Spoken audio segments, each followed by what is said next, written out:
జూబ్లీహిల్స్ డివిజన్లో తెలుసో తెలియకో మీరు ఎవరైనా కాంగ్రెస్ కోటేషన్ అనుకో ఏమంటాడు, ఏ అక్కచెల్లెలు ఎవరు మహాలక్ష్మి అడుగుతలేరు, ఊకే టీఆర్ఎస్ వాళ్ళే మాట్లాడుతురు, మహాలక్ష్మి ఎగబెట్టినే నాకు ఓటేసినరు అంటాడు.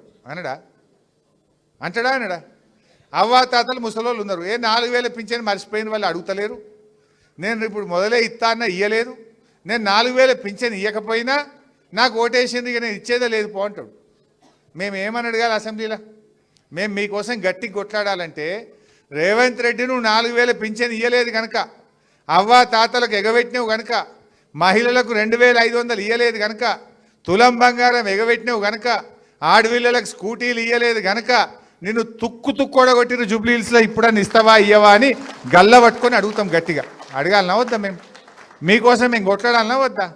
రేపు మేము లేచి కొట్లాడితే ఏమంటాడు, ఏ నువ్వు 4000 పింఛన్ ఎంత చెప్పినా నాకే వేసినరు అంటాడు. ఏ నువ్వు మహాలక్ష్మి ఇయ్యలేదు అన్నా నన్ను గెలిపేయలేదా నువ్వేం మాట్లాడతావు అంటాడు.